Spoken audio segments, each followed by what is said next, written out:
From the American Academy of Neurology, I'm Dr. Daniel Correa. And I'm Dr. Audrey Nath. This is the Brain and Life Podcast.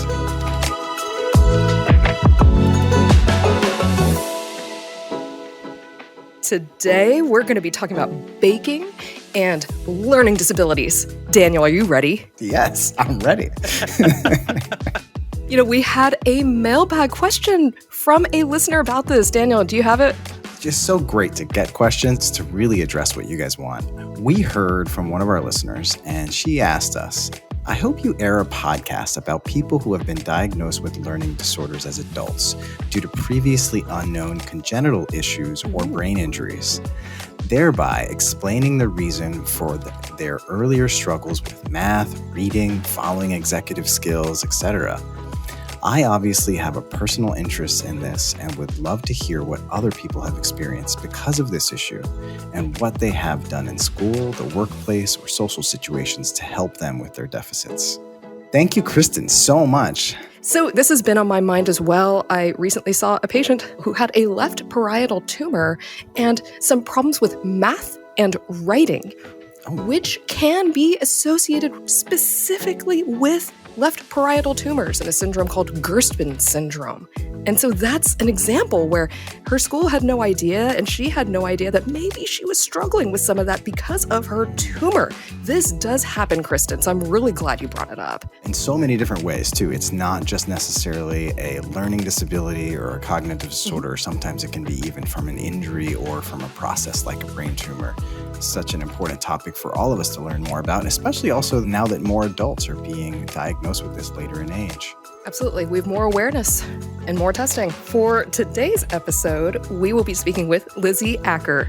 She was a contestant on the Great British Baking Show, and we talk all about how her learning differences came into play with baking, how she tends to rely a little less on the recipe and more from other sensory inputs, like feeling the texture of the cake to know if it's done and how it smells and how it looks. And she talks to us all about her showstopper.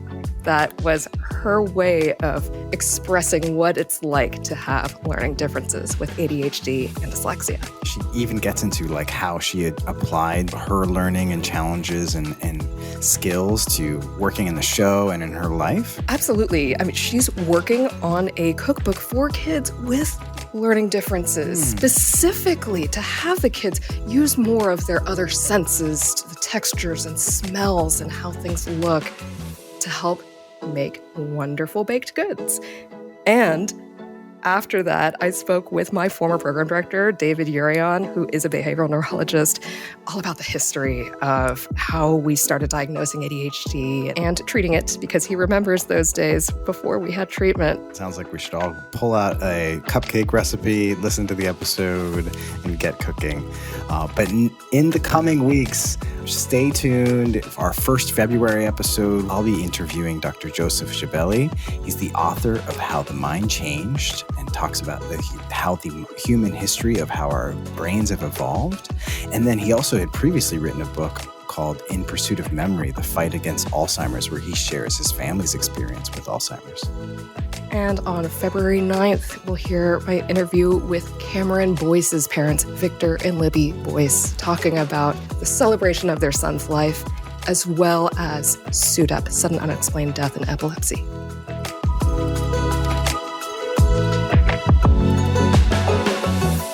So today, my loves for baking and reality TV and incredible stories from neurodivergent people are all coming together. So if any of you watched the Great British Bake Off, Lizzie Acker from Liverpool, England, made it past all of the screening rounds and all of the auditions, and she was selected as a contestant on the 2021 Bake Off season. Her apple pie brandy snaps were lauded as a lovely mouthful from Judge Prue. But something I didn't realize when I was watching the show is that Lizzie overcame multiple learning issues, including ADHD and dyslexia and dyspraxia. And I wouldn't have known that from watching her beautiful, painstaking work on the show. So today we are beyond psyched to have Lizzie with us on the show to tell us her story of finding her way in life and rocking Bake Off through neurodivergent eyes. You will always be our star baker here at Brain and Life. Welcome to the show, Lizzie Acker. Hi. First off, this is kind of a bake-off related question. For those who watch the show or don't watch the show, there's different parts of the show where they have different challenges of things to bake. And one of the segments of the show is a technical challenge where they have to bake some really hard thing with these kind of obscure instructions. And the instructions are written, and you have dyslexia. How were you able to work with that, or did you get any accommodations? So I had pre-talked to the producers because they have like a safety psychologist person that, like, if you've got any worries, you talk to her. And I obviously, when I applied, said one of my main worries is reading out loud, because I hate reading out loud anyway. They make you read the instructions, so everyone reads them filmed, so they can add bits in, like they'll have like one person saying, oh, it's at 160, and one person saying, fold the ingredients. Oh, you guys record that? I didn't even realize that. Yeah. Oh, okay. They'd made an exception that the producers would be able to read for me if I couldn't read any words. Okay. But also my font was bigger. That's an easy thing to do. That makes sense. Yeah. Yeah, and it was that dyslexic-friendly font.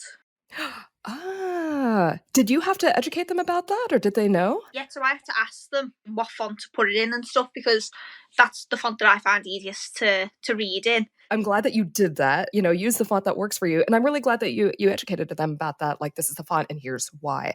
Because I think a lot of people just wouldn't think of it. It was an easy thing to accommodate, but people wouldn't think of it if you hadn't brought it up. Going back to when you were a kid, when were you diagnosed with ADHD and dyslexia? So I was first diagnosed with dyslexia, and that was in primary school. And then later on I was diagnosed with ADHD and then dyspraxia. So I think it was a lot easier for me to be diagnosed with ADHD and dyspraxia because I was already diagnosed with dyslexia.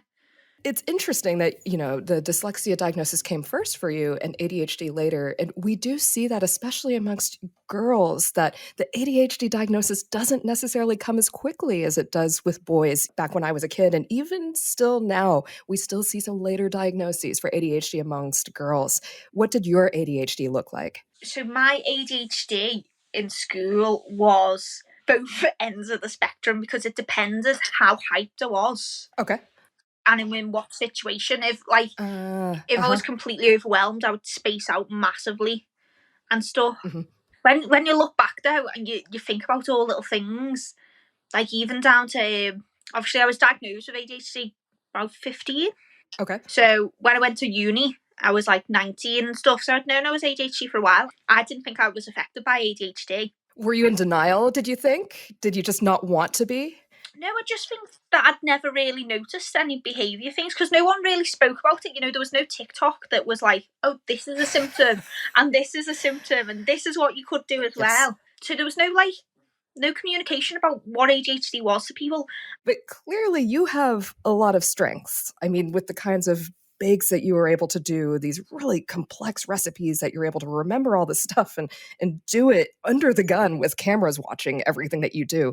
When did you discover that there were things that you were really good at and started to take pride in that? So I don't think I did before Bake Off. That's the thing. So I had a friend, because I don't think you actually get in America, we have Bake Offs for professionals. The first ever season of that, about 10 years ago, one of my close friends was on it. So he's a patisserie chef, and over lockdown, he was like, you need to apply, you're really good, go for Bake Off. And I was like, oh, no.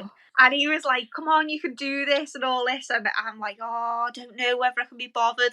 And he pushed me to do it. Good. Which is amazing. Because I know people go on the show and they say, oh, this is the proudest I've ever been and stuff. But that cake that I made, I've never been proud of any grade that I got in school. Which cake are we talking about? Is this your big showstopper that celebrated your special education needs? Yeah, so that cake. Yes, let's talk. We should talk about this cake. For people who have not seen 2021 British Bake Off, for one thing, just go watch it. It's great. But she had this showstopper cake that celebrates her differences and her SENs, or special educational needs. And there's some fuzzier aspects on the sides with the icing that represented brain fuzz and different experiences that are really unique to you.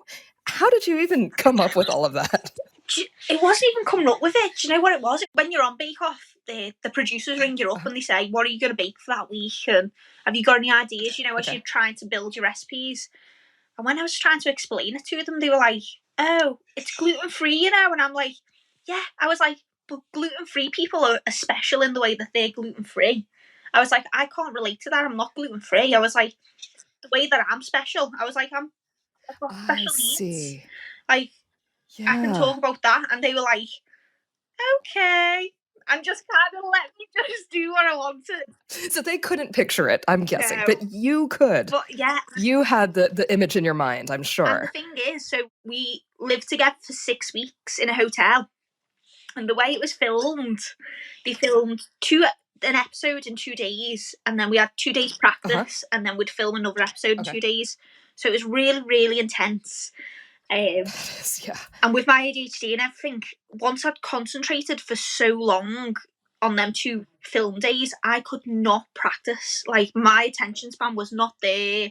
I was not having a good time. So none of my practice bakes were ever any good. Everyone was so worried. And when I actually finished the actual cake in the real tent, the home ecs were crying. Came up to me and they were like, I've never seen anything like it. It's beautiful. But that's the thing, because you had a unique perspective that other people don't have, and sharing what it feels like to be in your brain through a cake or through talking about it. I mean, that reaches so many people in a way that maybe wasn't there when we were kids, in the 80s and 90s. We didn't hear about this, but to have this be on a cake and visible and you explaining it to everybody. And Keira Knightley, she watched it, the actress. And she cried. And she says that she cried at the episode because she could relate with her own dyslexia. That's amazing, isn't it? It's so amazing that this random cake that everyone thought was going to be horrendous, brought so many people together. It's incredible. I love that you were yourself. You stayed true to yourself. You didn't try to be somebody else, which is amazing. I love getting little details like this that I wouldn't have known otherwise. I've heard something that you mentioned in another interview, that because of your experiences with having ADHD and being neurodivergent as a child and not really seeing this represented so much, that you had an idea for a cookbook for neurodivergent kids. Tell us about that idea and how you came up with it. So, because I never liked any sort of book when I was a kid, and I just thought there's no books. The book industry is very towards normal brain people. Sure. Yeah, absolutely. The pages, even them shiny pages, I can't read on them. The layout of the page, the distancing of the writing, all stuff like that. Mm-hmm. Like the font and all that, right? When I was a kid, I had no concept of time. I could only tell digital time, can't tell clock time. So in the book that I wanted to create, I wanted to say, especially when you're resting bread, you'd be able to put on a Disney film in between resting that, because that's the amount of time it takes bread to prove. As another measure of time, I see. Yeah, for sure. Different aspects like that, and especially so more tailored towards autism as well, different smells, so you can smell before you bake with and stuff like that. However, it is the worst nightmare of every book publisher, and everyone I go to goes, it's too niche of a market. I don't think it is with my patients. So if any publishers are listening to this, please make this happen. There are a lot of neurodivergent people out there. Exactly. 1 in 7 people is neurodiverse. Seriously. So there was so much support in that Bake Off tent. Maggie was amazing. So she took all the time out with me to, after week 1, I was a bit rushed and everything, because she said, right, let's do all your timings. Let's work backwards. And she taught me how to work backwards in time, so I'd be more prepped. Jürgen taught me never to trust proven times. Always watch your bread. And if you look at your bread, you'll be able to tell and stuff, rather than just going off this one, prove for an hour thing. He was like, you've got to.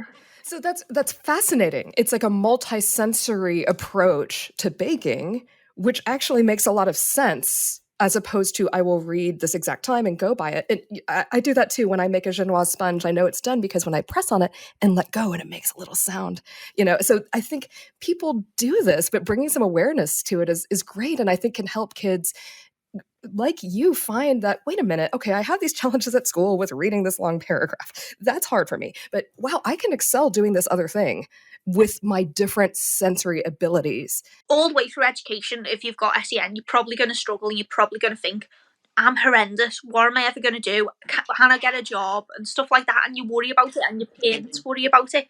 So if you can go home and bake, at least you know you've got that skill, and it's so encouraging. And if you think that you can do that, you can go on and you can try other things, and it makes you try. Exactly. It's like this building steps of confidence. Well, I know we're going to have to let you go because you're busy, but please tell us, how can our listeners stay involved with what you're doing? And like, if you write a book, how can people stay plugged into what you're up to? So on social media, I'm Lizzie Acker _ on Instagram. I've also got TikTok, which is Lizzie Acker Bakes.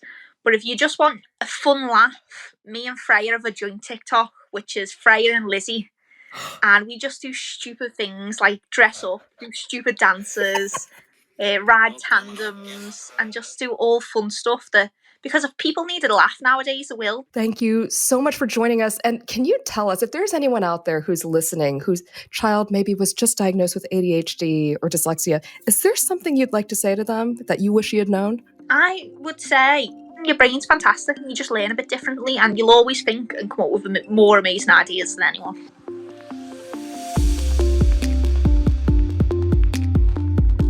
Life without brain disease is possible, but not without research. For 30 years, the American Brain Foundation has brought researchers and donors together to fund research across a broad spectrum of brain and nervous system diseases and disorders in the pursuit of improved treatments, prevention, and cures.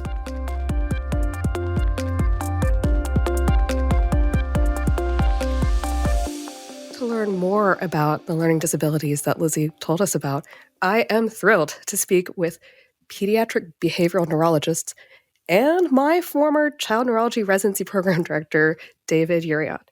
He is currently the Director of Education in the Department of Neurology at Harvard Medical School, as well as Charles F. Barlow Chair, the Director of Behavioral Neurology Clinics and Programs within the Department of Neurology, and the co-chair of the Ethics Advisory Committee at Boston Children's Hospital. So I brought him on because he was my program director and one of our favorite attendings back when I was in training. Welcome to the podcast, David Urion. Well, thank you. Thank you. It's a delight to be here. First off, I know you primarily cook more than bake, but just curious if you have seen the British Bake Off show. As it turns out, my sister is just an enormous fan of the show and is herself a really avid baker. She's the one who got the baking gene in our family.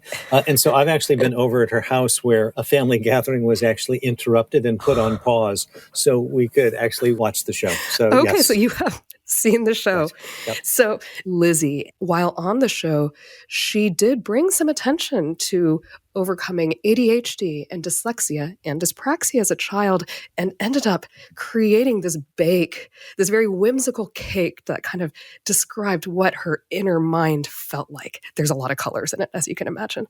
For our audience, can you tell us a little bit about what is ADHD, and why is it that we sometimes see ADHD along with other learning disabilities in the same person? So if we start with attention disorders, I think that this is a place where we're stuck with a name, that it was given a very long time ago that really doesn't actually do justice to the issue. Because, when you say attention deficit, it sounds a little bit as if, the tank is low, and if we could just go to the station and fill it up with a little more attention, we'd be just fine.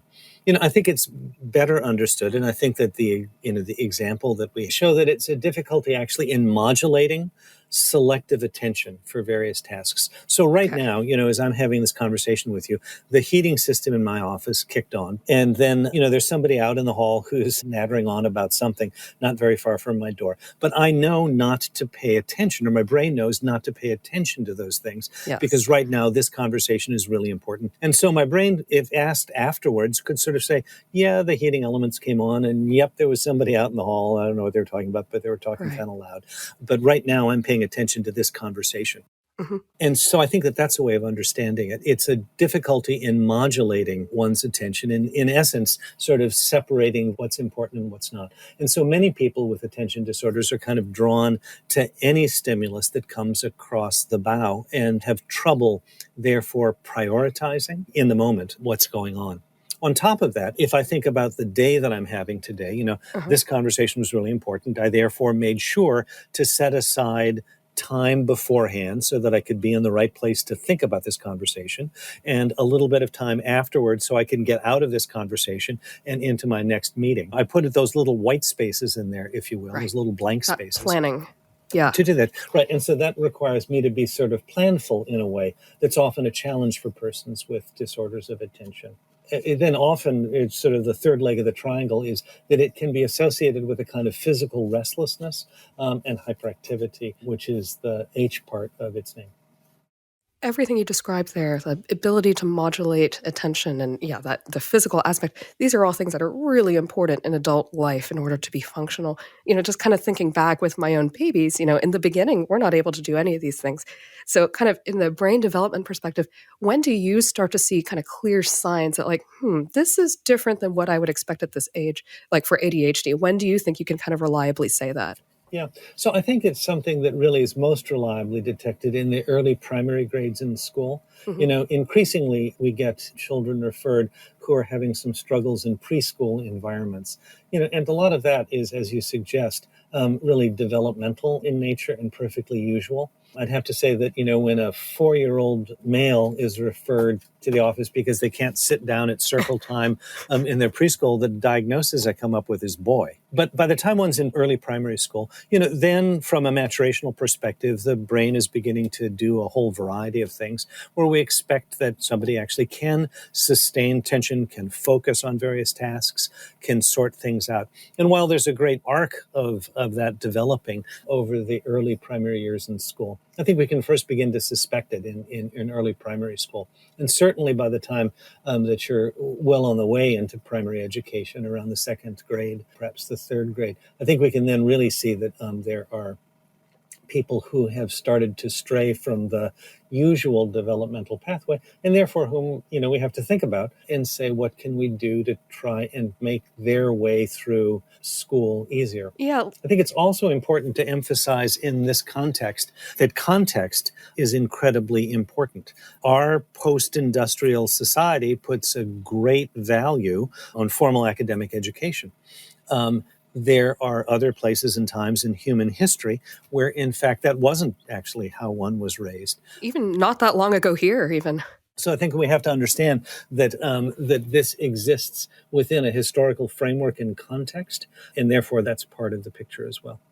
So it's not necessarily that there's this explosion of this abnormal brain activity that just happened since the 80s, but maybe that society and our expectations for children has been what has changed. Yeah. You were mentioning, how could we make the experience of the child better in school? We talk about therapies and we talk about individualized plans for kids. How do you approach that process in working with a family and the school system? So first, I think it's really important having a fairly granular understanding about what's not working for the child in school. Yeah. You can do that in a variety of ways: structured questionnaires to teachers, conversations with teachers and families, but figuring out what's actually not working, because obviously that's where you have to apply some strategy that could be more effective. So is it the fact that this child is too motorically restless to actually function effectively in the community of a classroom? Or do they have trouble maintaining themselves on task for varying periods of time? Or do they have real struggles with what for them might be non-preferred tasks, right? There's a certain amount of all of our education that is eating your broccoli. And those are 3 very different struggles. Yeah. Exactly. Right. And therefore you have to have a strategy. There's no one size fits all. And the strategy needs to meet what the challenge might be for that given child in that given setting. In the course of which you can then say, well, we have to think not only about the child, but about the setting. Any kind of a learning difference exists in the space between the child and the world around them. It's not all child and it's not all world, but it's actually how it is they meet and how effective that meeting is. And so we know that for certain children with various kinds of attention disorders, there are some teachers who are lovely for other students, but disastrous for them. And there are some teachers who might seem, dry as toast to other people, but are very effective teachers of some children with attention disorders because they're so very organized. So these are some ways that we can address optimizing the school experience. In addition to that, sometimes we need to go further, and some children do need some medication to help them with their symptoms. And can you tell us a little bit about medications, since this is something that comes up a lot with people, and what are stimulants and why are we using them? Sure. So why we're using them is actually an interesting historical accident. So there was a physician named Bradley who actually ran a milieu therapy unit down in Providence, Rhode Island, a hospital that ultimately bore his name. He was a child psychiatrist, but he had a group of children who had been completely non-functional in life at large and were therefore in his milieu therapy unit. Children that we would now recognize as having attention disorders and other various kinds of learning issues. And in the era that he lived in, a lumbar puncture, a spinal tap, was about the only diagnostic maneuver that neurologists and psychiatrists had. And so one was done on all of these children. Oh, wow. Now, as pre-treatment to avoid post-spinal tap headaches, at the time there was a belief that giving dopaminergic stimulants would be helpful. This is a black pearl. Don't take this home, kids. Actually, it doesn't work. But at the time, it was believed that it worked. By the way, this is 50s, 60s-ish? No, this was back in the 1930s. He published his paper in 1938. So they did this, and we have no idea what it did for their headaches, but miraculously, it made them all much, much more functional. And so it began as an empiric therapy with first what was available at the time, Benzedrine, later replaced by dextroamphetamine, and then later yet by methylphenidate. So it really began as a sort of accidental empiric discovery. Oh, wow. We now realize that these agents are very active in nerve cell pathways in the brain in which dopamine and several other related so-called monoamine neurotransmitters, or the little packets of chemical that send messages around, are functioning. It was discovered in the reverse order. That is, you had something that worked and then you needed to figure out why it worked. Now, there have been 3 very large trials. The largest was here in North America, the so-called MTA trial, which compared children with well-established diagnoses of attention deficit disorder that were treated in a variety of ways. Some received behavioral interventions only, and some received behavioral interventions and stimulant medication. And at a remarkably high rate, the children that received stimulant medication and behavioral therapies together did better in ways that mattered to them in terms of their life, that being more functional academically, in less trouble in school, having improvement in their hyperactivity. So I think that trial was really quite huge and well-powered, as we talk about statistical measures of how good a study is. And so I think that that's now fairly effectively demonstrated that for the vast majority of children, stimulant medication along with interventional therapies leads to more success in school in ways that matter to children and families, and with very low and manageable rates of side effects.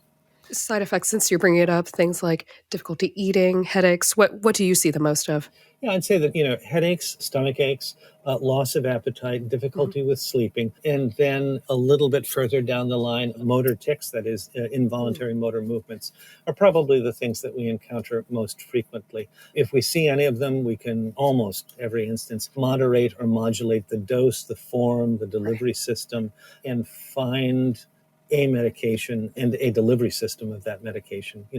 Is it a capsule? Is it a pill? Is it a time-release pill, et cetera, that works for a child that's successful and is not associated with unacceptable side effects? So this is the question that comes up all the time with us, and I'm sure with you on a daily basis, which is that, there are other stimulants which are known to be illicit substances that are abused. So does using stimulant medication as prescribed for ADHD predispose someone to have a future addiction to an illicit stimulant later? So this has been looked at pretty carefully in a couple of different directions. So if we do long-term follow-up studies of children who were treated with stimulant medication successfully over the course of their childhood, it actually seems to have a protective effect against later substance use. In addition, if we look at people who had diagnoses of attention disorder and weren't pharmacologically treated or aren't being pharmacologically treated, there's actually an increased risk of certain substances, particularly ones that stimulate the dopamine system, but in a much more uncontrolled and difficult fashion. So that's the opposite of what a lot of people think. Treating seems to have a protective effect later in life, and not treating seems to actually have an increased risk for later issues with substances. So another question for you. She described having ADHD and dyslexia. Previously, we had an episode with Barbara Corcoran from Shark Tank. She talks about succeeding in the business world and having her dyslexia. Everybody check that out. But this was something where she had ADHD and dyslexia. Do you see a lot of that, where both of those go together sometimes? Yeah, it's a very common confluence of events. And I think that it is the co-occurrence of two reasonably common learning issues, as opposed to the idea that one leads to the other. But clearly, if you're struggling with something like dyslexia, having an attention disorder on top of it can make any of a number of things more challenging, right? It makes it harder for you to focus and pay attention to the remedial strategies that are being given. It makes it all that much harder to struggle through reading, etc. And by the same token, having a dyslexic disorder is a way of undermining some of the compensatory strategies that many people with attention disorders develop. Many people with attention disorders are inveterate keepers of lists, and pretty minute lists. Yes. They realize that an external scaffold is a pretty good idea, and so they walk around with checklists. If you have difficulty, however, with the whole issue of literacy, that's not a particularly congenial way to try and keep yourself organized. So that's a very humble example of how the compensatory mechanisms that some people use can then be undermined by having the coextant dyslexic issues. Lizzie talked about how she kind of got around difficulties with reading with baking. And so she says sometimes she wouldn't rely so much on the written recipe, but had learned what to expect. What should the bread feel like? What should it smell like? What should the cake texture be when it's ready and done from the oven, as opposed to reading, it should be in for 20 minutes. She learned to use her other senses to kind of compensate for having less written input. Do you see this much with your patients? Is this common? Oh, absolutely. Yeah. I think there's two things that are there.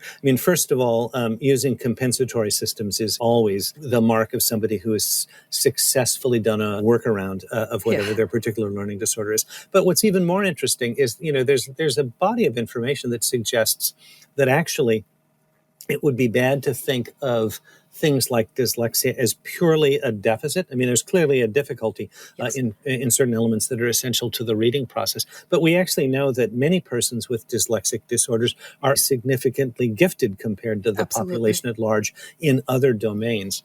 So it may well be that in addition to the fact that she had those as compensatory and effective strategies, she was just better attuned to the idea that she made finer gradations of understanding texture, smell than most of the rest of us are capable of doing. It's important for us to recognize the fact that context and historic context and how that shifts is also important for understanding what the impact of somebody's learning issue is on their life. So that's a lot of factors that go into how these sorts of things present. So they vary within a country, probably different sort of contexts, different sorts of schools, and certainly across the world. Do you notice that? Or is that something that comes up with a patient to first thing to ask, like, okay, what sort of school are you in? Is this a homeschool? Is this that kind of thing? Absolutely. It's impossible to practice this particular part of neurology without really understanding the context of people's lives, because no two experiences are exactly the same. No two classrooms are the same. No two school systems are the same. So understanding what the values are, what the intentions are, what the trajectory is, an incredibly important part of helping understand this. And therefore also sometimes having a conversation with families about, is this actually the best particular setting for your child, given what it is they're doing and how it is they function in a classroom setting? I have a question for you that comes up a lot, and I want to hear your take on this. There are families who will ask point blank, did I do this? Coming from a parent. And, from what I know of genetic studies, there's not like one particular gene that seems to predispose, but there does seem to be some of this that runs in families, and there may be some genetic component that we don't completely understand. What do you tell parents when they ask you that? Many families will come forward and sort of say, everything I'm talking about with my son, actually, I remember in school. So I think that there are two things I think we can point out about that. I think that, it's sort of saying, right, except this is not your fault. And so let's not have that conversation.